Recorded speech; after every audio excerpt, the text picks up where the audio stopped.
Fans of the Maranello squad are starting to doubt their decisions after Ferrari's poor start to the season. Both Leclerc and Sainz appear to not feel the car as good as they should, but neither one of them is likely to be released at the end of the season. This is exactly why there are calls toward the officials from the drivers to start changing something on the car and bring about new fresh ideas. But the response was somewhat shocking and unexpected. What does this mean for the near future of Ferrari in terms of their success this season? Stick around to find out. Scuderia Ferrari's peak under Mattia Binotto's leadership occurred a year ago, at the conclusion of the Australian Grand Prix. The second win in 3 races for Charles Leclerc and a second-place finish in Saudi Arabia put the Monaco driver on the fast track to the world title. And on top of that, at the time of Max Verstappen's second retirement of the season after the Albert Park track in Melbourne, the driver for the prancing horse had a 46-point lead. Ferrari did have to retire Carlos Sainz's car during that occasion, but it looks like that was just a minor bump in an otherwise unstoppable road to glory. In those early hours, nobody could have foreseen that they were embarking on a long, gradual slide into despair. After 12 months, everything has taken a grim turn for the Maranello squad. Until the reliability issues that forced Charles Leclerc and Carlos Sainz out of the Baku 2022 Grand Prix, Ferrari had not finished a race without scoring any points since the 2021 French GP, and no red-suited driver has finished in the podium in the first 3 Grand Prix, adding to the fact that Charles Leclerc, who was supposed to be Max Verstappen's main competition for the championship, has already retired twice. However, the figures once again provide the best proof of the Scuderia's dark hour. Charles Leclerc won the race in Melbourne in 2022 and set the fastest lap, earning him 26 points, which is the maximum possible score, putting the 16th place team at 71 points. 2 Mercedes drivers had a total of 65, but both Red Bull drivers put together only had 55. However, Charles Leclerc and Carlos Sainz only managed 26 points between them in 3 meetings this year, an incredible downturn. No doubt also connected to incidents, which yet does not save Ferrari from what is, statistics show, the worst start to the season since the 25-point per victory system was implemented.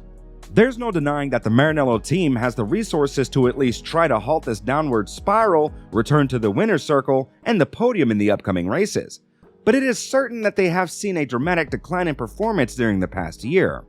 And now, even after Sainz himself requested a change of the concept, he got downplayed very swiftly. More on this shortly. Ferrari is in reality third in terms of the number of points obtained, after Mercedes 276 against 827 for Red Bull, if we begin to calculate from the Imola 2022 race, which followed last year's Australian GP. Some could suggest that numbers are just cold, hard facts, but still, it's hard to ignore these figures. What's interesting is that Ferrari, unlike Mercedes, who went for an entire car concept change after their zero-pod design obviously failed hard, are sticking to their guns and will not change the concept, even after Carlos Sainz called for these changes to be implemented. Ferrari team principal Fred Vasseur has shut down Carlos Sainz's calls, claiming that he is sticking to the plan despite a rocky start to the season.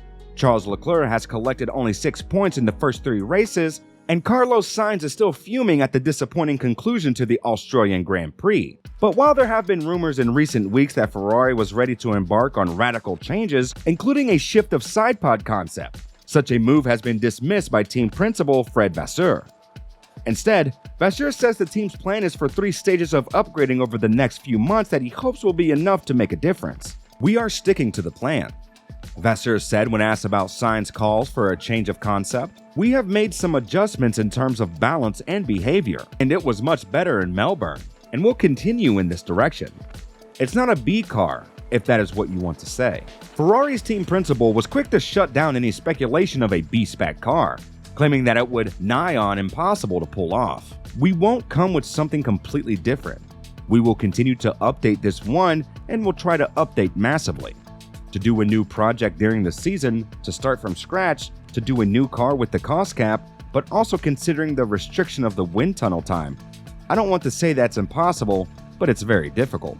Ferrari principal Fred Vasseur says the team has managed to speed up their development process, meaning upgrades for the SF23 will arrive ahead of schedule. He confirmed that already in Australia, Ferrari began to make changes to their SF23, with the impending start of F1 2023's Europe-dominated stage usually the point where teams start to churn out the upgrades. According to Vasseur, Ferrari is in a strong position for the upcoming F1 2023 season because the modifications they had planned to introduce at the Spanish GP would now be available at Imola, Ferrari's first home race of the season and the 6th overall in the championship. When asked if Ferrari has a long-established development plan or if it has been amended to produce speedier improvements, Vasseur said, "There is always a development plan before the start of the season, but at the same time, there is room for change depending on the needs of the car. We acted very quickly, already starting to make changes in Melbourne. But we can't massively change the plan. There are budget constraints. But we have managed to speed up the process. Some changes originally planned for Barcelona will arrive in Imola." After the Australian Grand Prix, Formula One took a month off. The Azerbaijan Grand Prix is now the next round at the end of April due to the cancellation of the Chinese Grand Prix in 2023. In addition to giving teams a chance to work on their cars, this break will give Ferrari time to recover from their disappointing showing at the Australian Grand Prix. During the first 2 races of 2023, Ferrari's qualification times were the closest to Red Bull's, but the team's race pace waned because the SF23 couldn't keep its tires from wearing out as quickly as the competition's.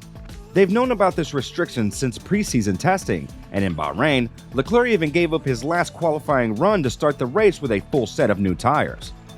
The team made adjustments to the vehicle setup in Australia for the purpose of eking out any additional performance over the course of the race.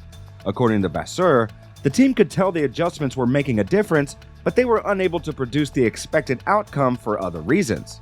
"We took the direction a bit different in terms of development for Australia, and I think it paid off," he said. "The feeling was strange after Melbourne because we were very frustrated. I think we were not far away to do a good job, and for different reasons, we didn't deliver." Ferrari were obviously disappointed with their performance in qualifying at the Australian Grand Prix because they didn't do a good job collectively and were unable to fully utilize their car's potential. Vasseur said that after qualifying in Jeddah or Bahrain, they felt confident that they were able to extract the maximum potential from the car, but that was not the case in Melbourne due to different reasons. One of those was that Carlos made a mistake in turn 1, which caused him to lose more than 0.2 of a second compared to his previous lap, while Charles had a different issue with the preparation lap. Despite these setbacks, Ferrari believes that they could have done much better and had the potential to at least secure one car in the top 4 positions. Despite all these setbacks, Ferrari are confident of their performance. Carlos Sainz reacted positively during the race, and Ferrari say that they made progress in terms of performance during the weekend, while they still have 20 races to go in the season. It's important to focus on the future and to maintain a fighting spirit, and it's good to see that the team is already in the simulator and working on the next upgrade. What do you think? Can Ferrari turn their season around?